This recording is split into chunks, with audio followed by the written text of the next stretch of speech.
on the Hawkeye Sports Network from Learfield. This is the Fight for Iowa podcast, brought to you by Atlantic Coca-Cola Bottling Company, Cenex, Iowa's Corn Farmers, Green State Credit Union, Quick Star, and by University of Iowa Healthcare. This is the Fight for Iowa podcast. Here's the voice of the Hawkeyes, Gary Dolphin. The University of Iowa rowing team's third Varsity 4 has been named Big Ten Boat of the Week. Its third such honor this season and the most for a single season in program history. The boat was recognized after winning 2 races and a runner-up team finish at the Big Ten Invitational last week in Sarasota, Florida. The Ascension of Iowa rowing has everything to do with new head coach Jeff Garbutt and his staff's recruiting aptitude. The Hawkeye roster features international talent, to be sure, but the majority of the young women are from Iowa and the Midwest. Multiple sports stars that come from track and field, cross country, soccer, volleyball, swimming, gymnastics, and basketball, even wrestling, and a state champion dancer and cheerleader. The grit and competitiveness required for those sports have shifted nicely to rowing. Jeff Garbutt has Iowa rowing to new heights. Garbutt joins us next on this week's Fight for Iowa. More of the Fight for Iowa podcast after this.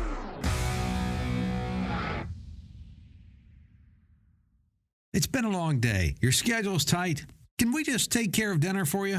Quick Star has take-home meals, not cheap flash frozen stuff, made from scratch, fresh, never frozen. Great quality because we make it ourselves. Grab a meal now to heat and eat later. Great kitchen cravings meals like fettuccine alfredo with grilled chicken, meatloaf with mashed potatoes and gravy, roast turkey with dressing and mashed potatoes. I feel a meal, a great family meal coming on that you didn't even have to cook. Quick Star, we got you covered. This is the Fight for Iowa podcast. Here's the voice of the Hawkeyes, Gary Dolphin. Iowa women's rowing coach Jeff Garbutt hails from one of the sport's hotbeds, New Jersey, where he's watched the Ivy League and other East Coast conferences dominate. The Big Ten, though, takes a backseat to very few, thanks to coaches like Garbutt, who spent 7 years as a Hawkeye assistant before leaving for LaSalle in Philadelphia. It was a no-brainer to return to Iowa City. The Midwest was love at first sight. 1 month became 7 years, and my wife and my son, we love it here. And I had an opportunity, obviously, to go with my career back to Philadelphia, where I rowed collegiately, and had a great opportunity to become a head coach. But the minute this job came open, I had some phone calls from some of the other head coaches here asking me what I was going to do, And when Fran McCaffrey and Lisa Bluter and Lisa Salucci and, the Brands brothers, they reach out to you and they say, hey, what are you going to do? It makes you feel really special and realize that you had a special place to come back to. Well, Fran's from Philly, so that's pretty close to Jersey. So it's hard to turn those guys down, isn't it? Absolutely. I mean, Fran's always been someone that in my time here at Iowa, we always try to connect and talk about our Philly sports teams. We always going to talk about our Birds or our Sixers or our Phillies. So the spring season is our championship season. That's when we have our ability to win a Big Ten championship. And then if we perform well enough, we can either become an automatic qualifier to the NCAAs or get an at-large at bid. So what we're trying to do in the spring is, get the athletes, as fast as they can. I mean, I know that sounds really simple, but, just trying to get the team to gel.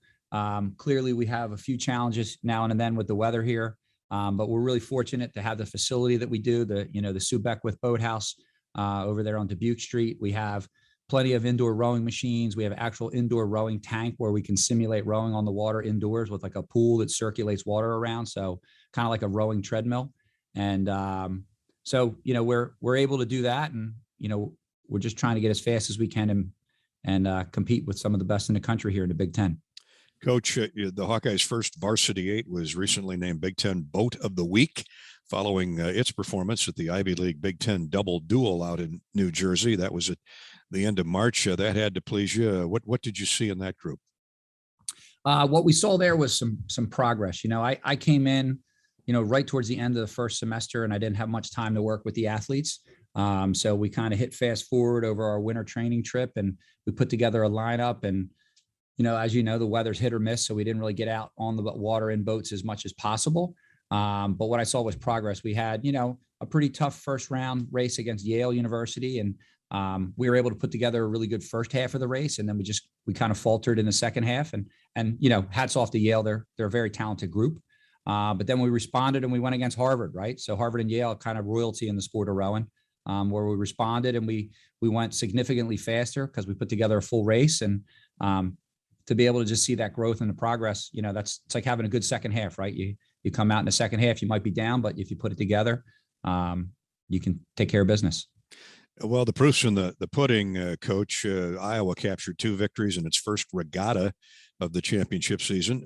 The Hawks are receiving votes for the 3rd consecutive week in the latest national poll. That has to please you. I know it's not all about rankings and ratings, but that shows, to your point, progress. Yeah, and I think, you know, for me, I want these young women to get the recognition that they deserve. You know, here at Iowa, we do something, you know, all colleges have what they call a walk-on program, or, you know, talent transfer program, where they find athletes that, you know, haven't rowed before and they develop them, you know, at the university. But I take great pride in how we do it. I mean, we recruit some tremendous young women who have rowed in high school from all around the world. You know, we have a lot of countries represented on our roster, but the backbone of our program is the kids from Iowa. So for me to get them that national recognition, it really means a lot. And, you know, plus, you know, you got to have bragging rights with the other coaches here. All the other coaches are getting ranked at the University of Iowa. So you don't want to be the one sitting at lunch. You got to pick up the tab if you got the lowest ranking. You don't want to be the caboose. That's for sure. Yeah, no, absolutely. Talking with Jeff Garbutt, Iowa's head rowing coach. You mentioned Iowa kids. You know, I go back far enough to remember when, through a number of coaches, by necessity, where most of that roster was made up of kids from New England, from New Jersey, from New York, all the way up to Rhode Island, because that's where the sport was born and raised. And then as it's gained more attention and Iowa brought it on as a varsity sport, what I love about the roster now is there are a ton of Iowa kids, Coach, competing for you, and they're all former multiple sports stars at their high schools, because rowing was not a thing in Iowa until the Hawkeyes became front and center. Yeah, no, like I said, we have a program, we call it our Homegrown Hawkeye program, where we actively recruit athletes from the Iowa high schools. And we've dedicated up to one scholarship worth of money, where we're actually recruiting athletes and giving them scholarship to come row at the University of Iowa, even though they've never taken a stroke. They're just really accomplished athletes, you know, like, you know, for example, you know, Tori Mickle was one of the women on our team who she led, I think, whatever, I forget which class she was in basketball. She was like the leading rebounder in the state of Iowa. And she's come out and she's done a remarkable job for us as a rower. And, you know, she's only in her sophomore year, but great things ahead for someone like that, you know, or Molly Shannon, right? We had talked earlier about Molly. She's in our first year group this year, rowing with the other freshmen. And she's really picking up the sport and, you know, doing a wonderful job for us. You mentioned Yale and Harvard, the Ivy League schools have pretty much dominated the sport of rowing. But your one varsity 8 crew picked up its first win of the season, pulling away from Harvard in the second half of the course, more than 4 seconds in front of Harvard's top boat. I was looking at the young women that comprise that group. Talk about them. Talk about their skill sets. Sure, and it's that boat that competed there it's a really good blend of traditional rowing talent, right? We have a couple of young women that rowed in that crew that come from England. One of them, Mary Wright, rowed for Henley Rowing Club and Leander Rowing Club, which is one of the most storied rowing clubs in the country. And then Emma Dabnett, who rowed at the Marlow Boat Club, which is home to Sir Stephen Redgrave, who's one of the most famous rowers in Olympic history. So having some kids that have that kind of tradition in there, but then, you know, we have Cassie McWater, who's coming from up near, you know, Cedar Rapids area, you know, and then, you know, blending those kids together, and Emma Mask, who rose from, you know, Y Quad Cities, another Iowa native. So when you have kind of that melting pot of kids from all over the world and all kinds of experience, for me, I think it just makes their experience here better as student athletes. But, you know, it's just, you have a lot of different talent in that boat, and they learn a lot from each other, and they work together as a team. And it's great to see it come together like it did that day. We'll come back and wrap things up with Coach Garbutt and Iowa rowing in just a minute on this week's Fight for Iowa podcast, right after we take this pause. More of the Fight for Iowa podcast after this.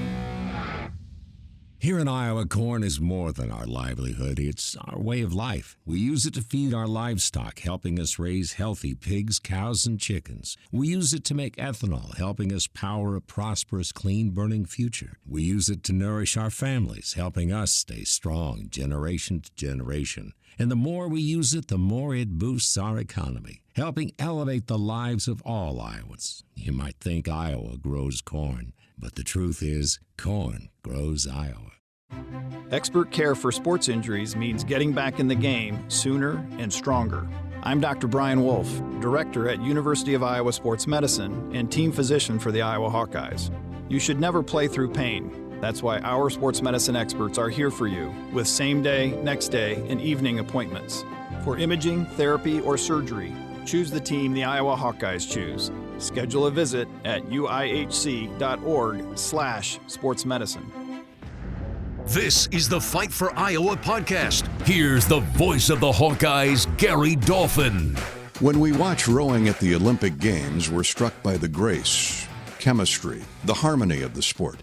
Iowa will host a pair of meets in the next 10 days on Lake McBride. This weekend, we'll find Michigan State and Tulsa on the water.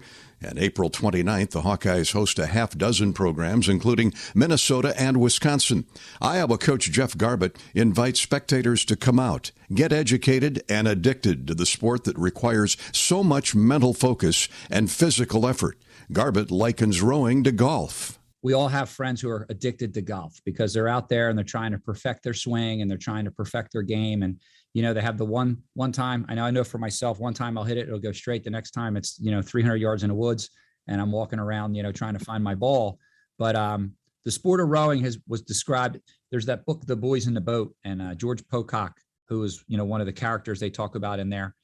He likens rowing to hitting 8 golf balls exactly the same time and them all landing in a hula hoop in the same spot.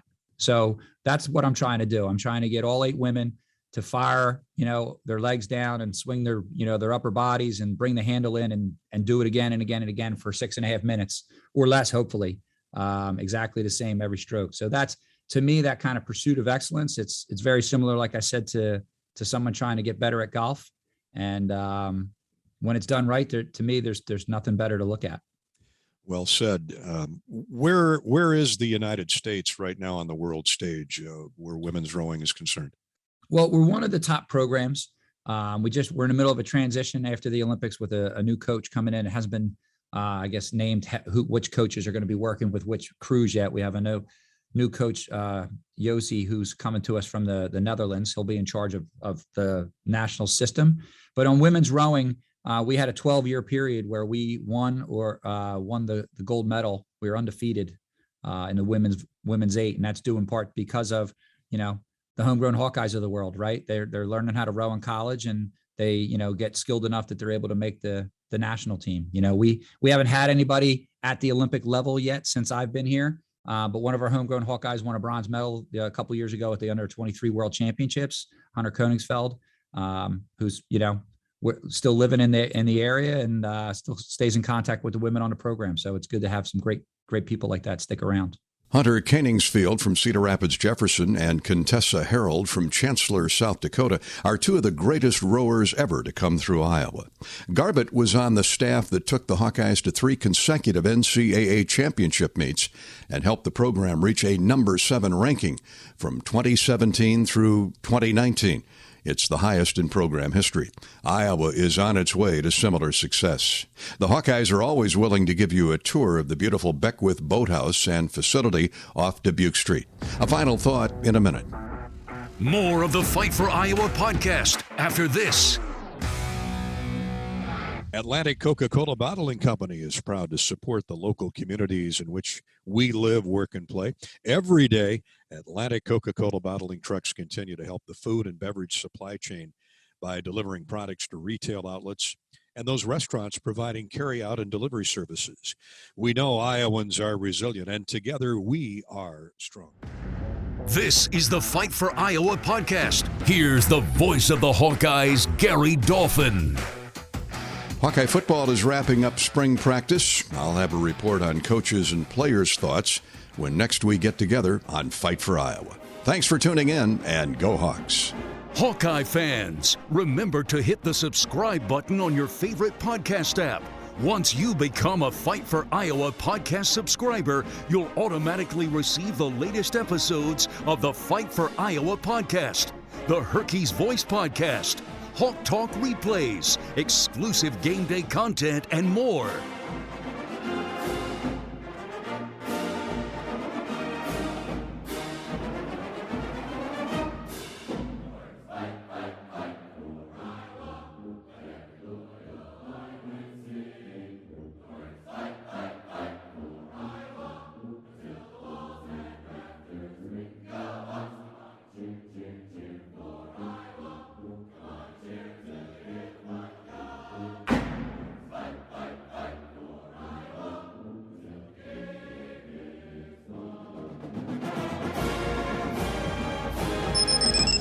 The preceding has been a Learfield presentation on the Hawkeye Sports Network.